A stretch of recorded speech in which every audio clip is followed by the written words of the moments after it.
রাসূলুল্লাহ সাল্লাল্লাহু আলাইহি ওয়াসাল্লামের জামানায় তিনি কোন কারণে, নবী সাল্লাল্লাহু আলাইহি ওয়াসাল্লাম স্বয়ং কোন কারণে আশুরা এই দিনগুলোকে অধিক থেকে অধিক সম্মান দিলেন জানালেন। আমাদের সমাজে নানান কথা প্রচলন আছে যে এই দিনে আল্লাহ তাআলা আদম আলাইহিস সালামের তাওবা কবুল করেছিলেন। এই দিনে মুসা আলাইহিস সালামকে তিনি ফিরাউনের কওম থেকে উদ্ধার করেছিলেন। তারপরে নূহ আলাইহিস সালামের সেই নৌকা দুদি পাহাড়ে অবতরণ করেছিল। ইউনুস নবীকে আল্লাহ সুবহানাহু ওয়া তাআলা মাছের পেট থেকে উদ্ধার করেছিলেন। এরকম নানান কথা প্রচলিত আছে। কিন্তু মুসা আলাইহিস সালামকে ফিরাউনের কবর থেকে উদ্ধার করেছিল এই কথা বাদে অন্য কোনো কথা সহি কোনো দলিল পাওয়া যায় না। দুই একটা কওল পাওয়া যায় যেটা আসলে অধিক থেকে অধিক দুর্বল, গ্রহণযোগ্য না।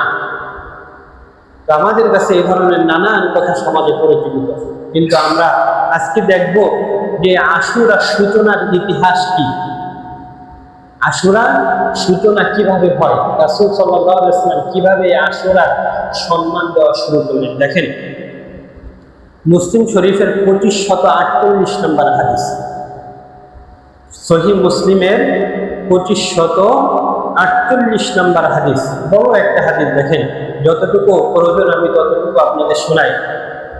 عن ابن عباس رضي الله تعالى عنه أن رسول الله صلى الله عليه وسلم قدم المدينة আল্লাহ নবী সাল্লাল্লাহু আলাইহি ওয়াসাল্লাম যখন মদিনায় প্রবেশ করলেন, ফাওয়াজাদাল ইয়াহুদা সিয়াম ইয়াউম আশুরা, আল্লাহ নবী যখন মদিনায় প্রবেশ করলেন, হিজরত করে যখন মদিনায় তিনি বসবাস শুরু করলেন, এই মদিনায় বিখ্যাত তিনটা ইয়াহুদি গোত্র ছিল। এই ইয়াহুদি গোত্রের নাম ছিল আউস, খাজরাজ, তারপরে বনু কুরাইদা, বনু কাইনুকা, বনু নাজির। এই গোত্রগুলো ছিল হচ্ছে ইয়াহুদি গোত্র, বিখ্যাত ইয়াহুদি গোত্র। এবং ঐতিহাসিক বিদ্বান লিখেছেন যে এই বনু কাইনুকা, বনু নাজির, বনু কুরাইজা, এই ইয়াহুদি গোত্রের সূত্রই হচ্ছে বর্তমান ইসরায়েল। আজকে শুধু এরা খারাপ এমন না, আজকে আমরা এদের খারাপ রূপ দেখতেছি, আসলে খারাপ রূপ শুধু আজকের না, এদের সৃষ্টি হচ্ছে খারাপ থেকে। এরা বনি ইসরায়েলের প্রায় 70,000 নবীকে এরা হত্যা করে। এমনকি নবী মুহাম্মদ রাসূলুল্লাহ সাল্লাল্লাহু আলাইহি ওয়াসাল্লামকে একদিন দাওয়াত দিয়েছে। এক ইহুদি দাওয়াত দিয়ে বলেছে যে তুমি একটু আমার বাড়িতে আসো। ছদ্মবেশে দাওয়াত দিয়ে এক প্রাচীরের গায়ে বসিয়েছে, আর একজনকে বলেছে উপর থেকে মুহাম্মদ যখন বসবে তখন উপর থেকে একটা পাথর মেরে মুহাম্মদকে হত্যা করবে। কিন্তু আল্লাহর সম্মান, আল্লাহ সুবহানাহু ওয়া তাআলা আগে থেকে নবী সাল্লাল্লাহু আলাইহি ওয়াসাল্লামকে জানিয়ে দিলেন যে তুমি সেখানে যাবা না, কিন্তু হত্যার চেষ্টা তারা করতেছে। পরবর্তীতে ওমর রাদিয়াল্লাহু তাআলা আনহু মদিনা থেকে এদেরকে বের করে দেয়। আর সেই যে বের করেছে তারপর থেকে 1948 সাল পর্যন্ত এই ইহুদি গোত্র কোনো নির্ধারিত জায়গা পায়নি থাকা। পরে যাই হচ্ছে বেলফোর চুক্তির মাধ্যমে এই ইহুদি রাষ্ট্র ইসরায়েল গঠিত হয় 1948 সালে। সম্মানিত উপস্থিতি, যাই হোক, তো এই যে ইহুদি যখন রাসূল সাল্লাল্লাহু আলাইহি ওয়াসাল্লাম মদিনায় গমন করলেন, তখন দেখলেন যে এই ইহুদিরা আশুরার দিনে রোজা পালন করতেছে, সিয়াম পালন করতেছে। ফাকালা লাহুম রাসূলুল্লাহ সাল্লাল্লাহু আলাইহি ওয়াসাল্লাম, নবী করিম সাল্লাল্লাহু আলাইহি ওয়াসাল্লাম তাদেরকে বললেন, মা হাদাল ইয়াউম আল্লাযী ইয়াসুমু আশুরা, ওহে ইহুদি গোত্র, তোমাদের কাছে জানতে চাই এই দিন তোমরা কেন রোজা পালন করো, সিয়াম পালন করো। আল্লাহর নবী যখন দেখলেন যে মদিনার ইহুদিরা নির্ধারিত এই দিনে সিয়াম পালন করতেছে, তো তাদের কাছে জানতে চাইলেন যে এর কারণটা কি। তোমরা এই দিনকে ঘটা করে সম্মান দিয়ে তোমরা এই দিনকে তোমরা সিয়াম পালন করতেছো, এটার কারণ কি? রাসূল সাল্লাল্লাহু আলাইহি ওয়াসাল্লাম যখন তাদের কাছে এটা জানতে চাইলেন, তখন ফাকালা তারা বলল, হাদাল ইয়াউমু আযীম, এই দিনটা হচ্ছে সম্মানিত দিন।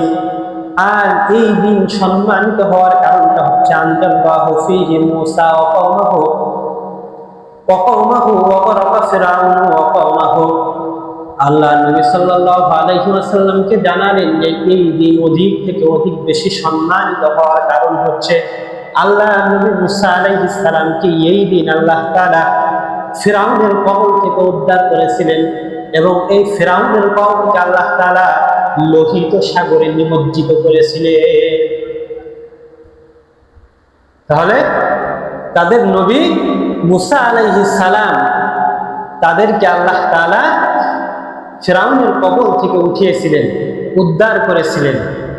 আর সেই পাপিষ্ঠ ফিরআউন, গর্হিত ফিরআউন, এই ফিরআউনকে আল্লাহ তাআলা লোহিত সাগরে নিমজ্জিত করেছিলেন, ধ্বংস করেছিলেন। এই জন্য শুকরিয়া স্বরূপ এই মহান দিনে তারা সিয়াম পালন করে। এই কথা হচ্ছে ইহুদিরা রাসূলুল্লাহ সাল্লাল্লাহু আলাইহি ওয়াসাল্লামকে জানালেন। এরপরে রাসূলুল্লাহ সাল্লাল্লাহু আলাইহি ওয়াসাল্লাম বললেন যে ফাসামা মূসা শুকরান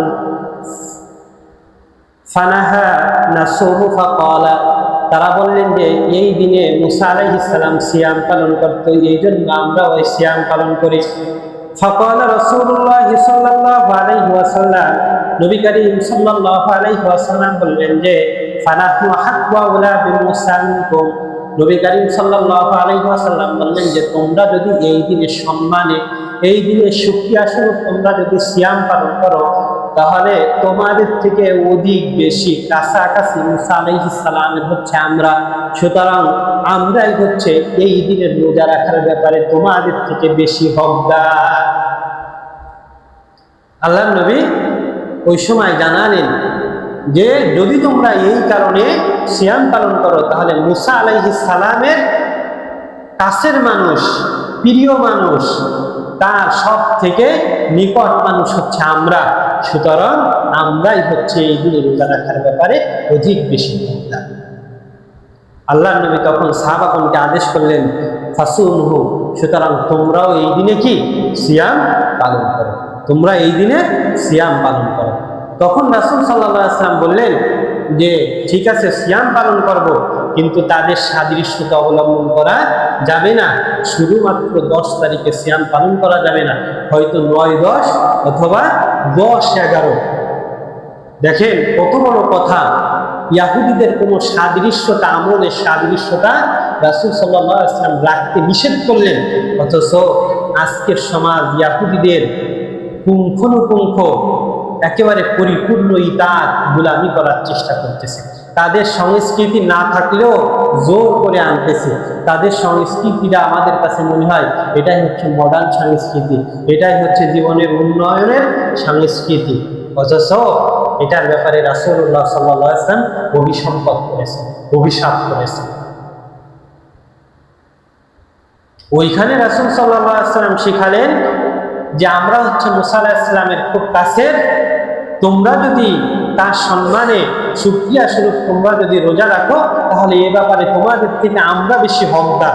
সুতরাং আমরা হচ্ছে এই দিনে রোজা রাখবো। এবং শিখালেন যে তাদের সাদৃশ্যতা অবলম্বন করা যাবে না, তাদের কোনো আমল ধরা যাবে না।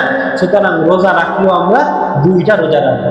অথচ আজকের সমাজ ইহুদিদেরকে নিয়ে কত বড়াই, কত তাদের কাছাকাছি যাইতে চাই, তাদের অনুগ্রহে আমরা দাস হয়ে বাঁচতে চাই। কিন্তু এটা বিবর্জিত, গর্হিত, এটা গজব আসার কারণ, আর আসতেছেও তাই। যতদিন মুসলমান তাদের হারানো ঐতিহ্যে ফিরে না যাবে, ইহুদিদের গোলামি, তাদের সংস্কৃতি বর্জন না করবে, ততদিন এই মুসলমান আর কোনোদিন পরিপূর্ণ ঈমানের পথে চলতে পারবে না, ইসলামের তাহজিবের উপর আসতে পারবে না, ইসলামের তামাদ্দুনের উপর আসতে পারবে না, সে হারানো ঐতিহ্যে আর কোনোদিন ফিরে আসতে পারবে না। সম্মানিত উপস্থিতি, তাহলে আশুরার সূচনা হয় হচ্ছে এভাবেই। নবী সাল্লাল্লাহু আলাইহি ওয়াসাল্লাম এই আশুরার দিনে রোজা রাখার কারণ হচ্ছে এটাই। সম্মানিত উপস্থিতি, তো এই আশুরার রোজার ফজিলাত কি? এখানে একটা কথা রাসূল সাল্লাল্লাহু আলাইহি ওয়াসাল্লাম তার সাহাবী থেকে তিনি দেখিয়েছেন যে যদি রোজা রাখা হয় আশুরার দিনের রোজা, তাহলে 9 এবং 10 তারিখ রাখা উত্তম বেশি। 9 এবং 10 তারিখ সাহাবীদের আমল এটা ছিল। আর কেউ চাইলে 11, 10, 11 তারিখও রাখতে পারে। আর এই মুহররম এই দিনটা হচ্ছে আগামী বৃহস্পতিবার দিনগত রাত থেকে শুরু, অর্থাৎ আগামী শুক্রবার হচ্ছে দিনটা হচ্ছে মুহররমের দিন, আর বৃহস্পতিবার দিনগত রাত হচ্ছে মুহররমের রাত। এর আগে পরে আপনারা সিয়াম পালন করতে পারেন। এই সিয়ামের গুরুত্ব কি দেখেন, অনেক বেশি গুরুত্ব। এটা তিরমিজি শরীফের হাদিস। عن ابن قتادة رضي الله تعالى عنه أن النبي صلى الله عليه وسلم قال الصيام يوم عاشوراء إني أحتسب على الله أن يكفر السنة التي قبله وبعده। আল্লাহ নবীর সাহাবী কাতাদা রাদিয়াল্লাহু তাআলা আনহু রাসূলুল্লাহ সাল্লাল্লাহু আলাইহি ওয়াসাল্লাম থেকে বর্ণনা করেন যে তিনি বলেন যে ইয়াউম আশুরা, যদি কোনো ব্যক্তি আশুরার দিনের এই রোজা পালন করে, সিয়াম পালন করে, আল্লাহ নবী বলেছেন যে কোনো ব্যক্তি যদি এই আশুরার দিনের সিয়াম রাখে, তাহলে আশা করা যায় ওই ব্যক্তির পূর্ব এবং পরের 1 বছরের গুনাহ আল্লাহ তাআলা মাফ করে দিবে। সুবহানাল্লাহ। যদি কোনো ব্যক্তি আল্লাহর জন্য, আল্লাহর সন্তুষ্টির জন্য, রাসূল সাল্লাল্লাহু আলাইহি ওয়াসাল্লাম এই দিনকে সম্মান দিয়েছেন, যেভাবে সম্মান দিয়েছেন এইভাবে যদি সম্মান নিজের অন্তরে ধারণ করে আমরা যদি এই দিনে সিয়াম পালন করি 9, 10 অথবা 10, 11 তারিখে, তাহলে আল্লাহ নবী বললেন যে আইয়ুকাফিরা সানাতাল্লাতী ক্বাবলাহু ওয়া বা'দা, যে আশা করা যায় আল্লাহ সুবহানাহু ওয়া তাআলা যে ব্যক্তি আল্লাহর সন্তুষ্টির জন্য রাসূল সাল্লাল্লাহু আলাইহি ওয়াসাল্লাম এই দিনকে সম্মান করেছেন, এই কারণে সম্মান দেখিয়ে যদি ওই দিনে সিয়াম পালন করে, তাহলে আল্লাহ তাআলা ওই ব্যক্তির পূর্বের 1 বছর এবং পরের 1 বছরের গুনাহ আল্লাহ তাআলা মাফ করে দেন। সুবহানাল্লাহ।